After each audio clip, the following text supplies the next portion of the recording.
할렐루야. 6월 13일 화요일입니다. 예레미야애가 3장 55절부터 끝절 66절까지 말씀을 읽고 은혜 나누도록 하겠습니다. 여호와여, 내가 심히 깊은 구덩이에서 주의 이름을 불렀나이다. 주께서 이미 나의 음성을 들으셨사오니 이제 나의 탄식과 부르짖음에 주의 귀를 가리지 마옵소서. 내가 주께 아뢰날에 주께서 내게 가까이하여 이르시되 두려워하지 말라 하셨나이다. 주여, 주께서 내 심령의 원통함을 풀어주셨고 내 생명을 속량하셨나이다. 여호와여, 나의 억울함을 보셨사오니 나를 위하여 원통함을 풀어주옵소서. 그들이 내게 보복하며 나를 모해함을 주께서 다 보셨나이다.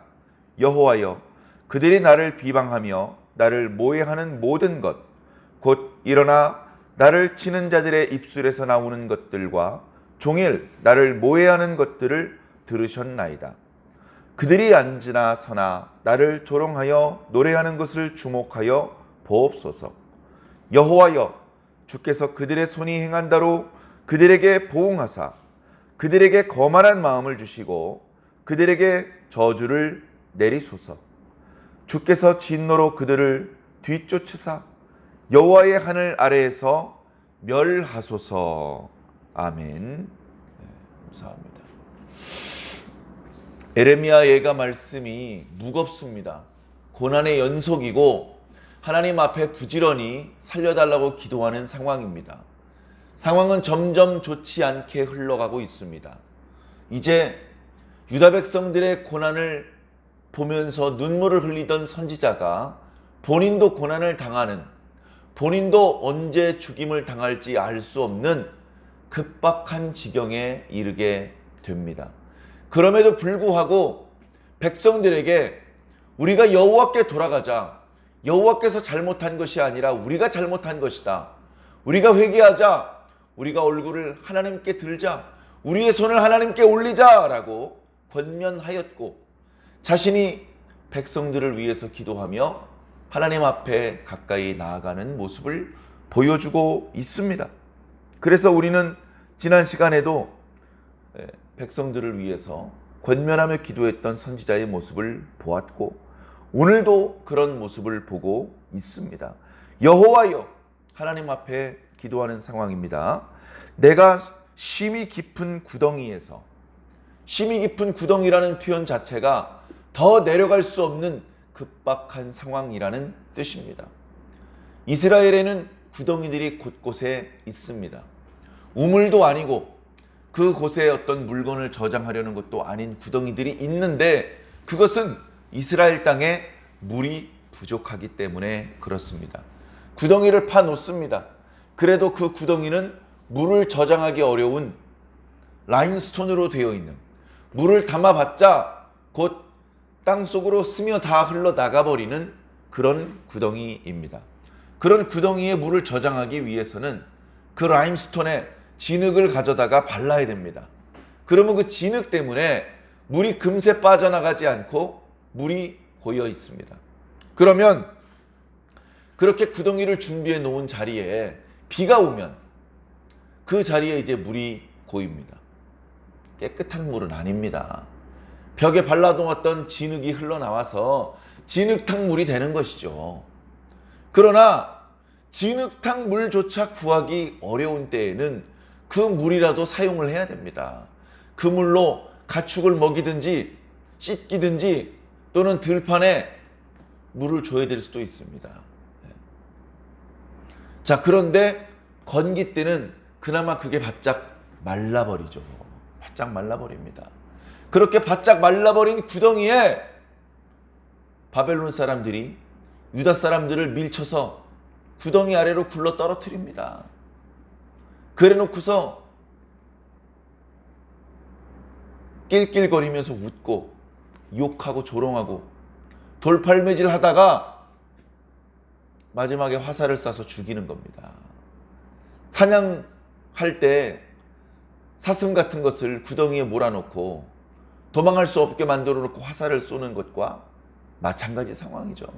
이제 곧 죽는 상황입니다. 도망갈 데도 없습니다. 자, 그런데 이런 급박한 상황에서 선지자의 모습은 자신을 향하여 화살을 겨누고 있는 바벨론 군사들을 두려워하는 것이 아닙니다. 그런 급박한 상황에도 오직 하나님만을 두려워합니다. 제가 두려워하는 건 저 이방 병사들이 아닙니다. 저는 오직 하나님만을 두려워하고 있습니다. 말이 아니라 진심으로 그렇게 하나님을 두려워하고 있었던 것이죠.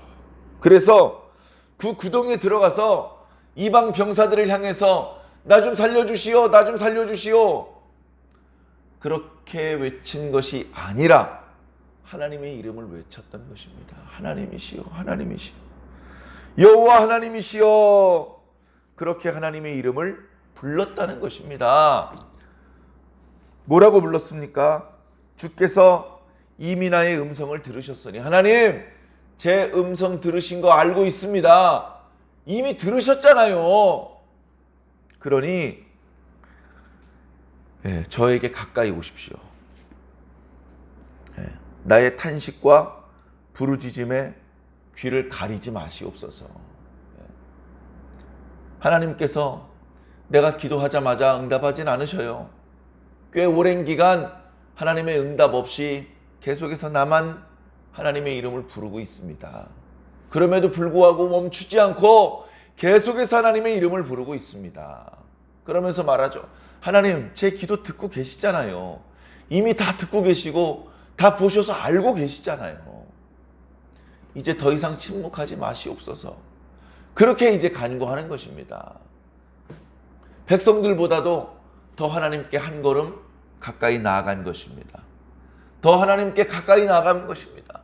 지금 몸은 구덩이에 던져져서 죽임을 당할 수밖에 없는 상황에 처하여 있지만 그 선지자의 마음과 영혼은 하나님께 훨씬 가까이 다 나가서 하나님을 부르고 하나님께 간구하고 있는 것입니다. 자, 그랬는데 57절에 놀라운 말씀이 나타나죠. 내가 그렇게 주님께 아뢰었더니, 내가 주님께 간절히 부르짖었더니 주님께서 저에게 가까이 와주지 않으셨습니까? 할렐루야. 우리가 기도하는 이유가 무엇입니까? 하나님과 가까워지려는 것입니다. 그런데 우리는 어떻게 해도 하나님께 가까이 가기 어려워요. 하나님께서 우리에게 가까이 와주셔야 됩니다. 그런데 간절히 하나님께 기도했더니 하나님께서 나에게 가까이 와주셨다. 지금 그렇게 고백하고 있는 것입니다. 그뿐만이 아닙니다. 나에게 가까이 와주셨던 그 하나님께서는 두려워하지 말라, 이런 말씀까지 해주셨던 것입니다.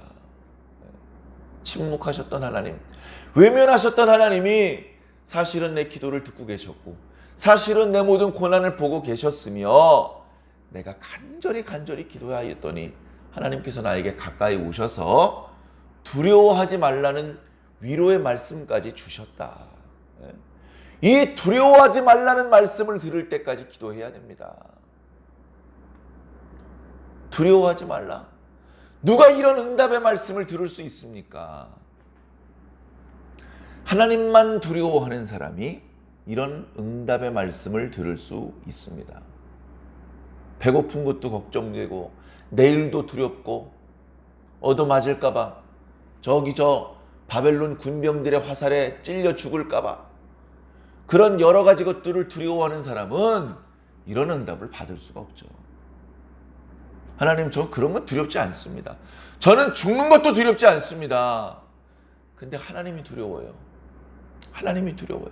죽어도 하나님은 피할 수가 없어요. 내가 그 하나님 앞에 범죄했기 때문에 하나님이 두려워요. 하나님을 두려워하고 하나님을 경외하는 자가 이런 하나님께서 가까이 해주시는 은혜, 두려워하지 말라고 하시는 위로의 말씀을 들을 수 있는 것입니다. 하나님을 만나고 하나님의 말씀을 들으면 힘이 납니다. 힘이 납니다. 자, 그래서 주여, 주께서 내 심령의 원통함을 풀어주셨고 내 생명을 속량하셨나이다. 이렇게 기도할 수 있는 것이죠. 여호와여, 나의 억울함을 보셨사오니 이제는 나를 위하여 나를 변호해 주시옵소서. 마치 재판장에서 변론해 줄 사람이 없으면 죄가 없는데도 불구하고 유죄 판결을 얻는데 그런 원통함을 당하지 않도록 하나님께서 나를 직접 변호해 주시옵소서. 자, 그런데 60절 이하의 말씀을 보면 그들이라는 표현이 계속해서 반복되고 있습니다. 그들은 하나님의 백성을 괴롭히는 대적들이죠. 원수죠. 영적으로는 마귀죠. 그러나 이 말씀의 현실 속에서는 바벨론 군병들입니다. 바벨론 놈들이 하나님의 백성들을 모해하고 있습니다. 모해한다는 표현이 여러 번 반복되는데 그 의미는 야 임마 조금만 기다려, 내가 널 때릴게. 여기 채찍 보이지? 이 채찍으로 너를 때릴 거야. 여기 창 보이지? 이 창으로 네 배를 찌를 거야. 이렇게 괴롭히기 이전에 어떤 방법으로 괴롭힐지 말하면서 유다 백성들을 두려워하게 만드는 그런 것들을 모해한다라고 표현한 것입니다. 하나님, 저 녀석들이 저렇게 우리들을 모해하고 있지 않습니까? 하나님, 저놈들의 모해하는 모습들을 보시고 저놈들을 벌 주시옵소서. 저 바벨론 사람들에게 벌을 내려 주시옵소서. 뭐라고 말합니까? 64절에 보니까 주께서 그들의 손이 행한 대로 그들에게 보응하시는데 어떻게 보응하시냐면 65절에 그들에게 거만한 마음을 주시고 그들에게 저주를 내리소서. 자, 원문의 의미를 살려서 설명을 드리면 이렇습니다. 그들에게 하나님의 말씀을 무시하는 마음을 주시옵소서. 그리고 그들의 마음이 고집스럽게 하여 주셔서, 완악하게 하여 주셔서 자신들이 얼마나 어리석은 행동을 하는지 깨닫지 못하게 하시고 하나님께 기도하는 그런 구원의 가능성을 완전히 없애주시옵소서. 절대로 구원받지 못하게 하여 주시옵소서. 그뿐만이 아니라 저놈들이 이제 이 유다 사람들을 괴롭히다가 본국으로 돌아갈 텐데 하나님께서 그들의 뒤를 추격해 주시옵소서. 66절에 주께서 진노로 그들을 뒤쫓아 주시고 그들이 유다 땅을 벗어나 멀리 바벨론 땅으로 돌아가겠지만 그것도 하나님의 통치 아래에 있는 하나님의 하늘 아래 아니겠습니까? 거기서 그들을 멸망시켜 주시옵소서. 그렇게 기도하는 거예요. 지금 바벨론 병사 한 명, 그 한 명의 힘도 제압하기 어려운, 제압은 고사하고 내가 죽겠는 그런 상황인데 지금 바벨론 병사 한두 명이 아니고 바벨론 나라 자체가 하나님의 진노 아래 멸망당하게 하여 달라고 기도하고 있는 것입니다. 어떻습니까? 얼토달토한 기도 같습니다. 야 임마, 너나 살려달라고 기도해. 너 배고픈 문제나, 야 저 바벨론 사람이 너 안 죽여도 너 굶어 죽게 생겼어. 먹을 게 있어도 이미 네 몸에 있는 상처들 때문에 고름이 터져가지고 오래 못 살아. 너는 그거나 고쳐달라고 기도해. 네? 근데 그게 아니고요. 저 바벨론을 멸망시켜달라고 기도하고 있습니다. 이 주제 넘은 기도, 이 말 같지 않은 기도, 그런데 이 기도가 이루어집니다. 이렇게 기도한 지 불과 30년도 되지 못해서 페르시아 고레스에 의해서 바벨론은 철저히 멸망합니다. 철저히 멸망합니다. 하나님께서 의인의 기도를 멸시하지 않으셔요. 그들이 범죄하여서 하나님이 진노하는 상황 중에도 의인들의 기도는 듣고 계셔요. 의인들의 억울함을 풀어주셔요. 사랑하는 성도 여러분, 우리는 절대 포기하지 않고 계속해서 기도해야 됩니다. 계속해서 기도해야 됩니다. 우리는 하나님 이외에 다른 것들을 두려워해서는 안 됩니다. 다른 것들을 두려워하면 안 됩니다. 너는 네 몸을 죽이는 마귀를 두려워하지 말고 몸과 영혼을 모두 멸하실 수 있는 하나님을 두려워하라. 이게 우리 주님의 말씀 아니십니까? 우리가 하나님을 사랑하고 하나님께서 우리 죄를 용서하시고 자비를 베풀어 주신 것이 고맙고 그런 것만 생각하잖아요. 하나님 두려워할 줄 모르잖아요. 하나님을 사랑하고 하나님께 감사하고 그런 마음도 있어야 되지만 우리와 하나님 사이에 좁힐 수 없는 간격이 있어요. 그 탁월하신 절대적인 능력 앞에 엎드릴 줄 알아야 되고요. 두려워 벌벌 떨 줄도 알아야 됩니다. 그렇게 하나님을 두려워하는 사람이어야 다른 것들을 두려워하지 않을 수 있습니다. 죽음 앞에서도 당당할 수 있고 태어날 수 있고 어떤 위험한 상황 속에서도 할 말을 하고 할 일을 할 수 있는 사람이 될 수 있는 것이죠. 사랑하는 성도 여러분, 저와 여러분들을 하나님께서 보고 계십니다. 기도하는지 안 하는지, 하나님께서 부탁하셨던 일에 대하여 충성을 다하는지 게으름 피우는지 다 보고 계십니다. 하나님께서 일일이 말씀하지 않으시고 우리가 잘못할 때마다 벼락을 던지지 않으신다고 하나님께서 모르시고 하나님께서 힘이 빠지신 것이 아닙니다. 하나님을 두려워하시고 하루하루 근신하는 마음으로 보내시기를 바랍니다.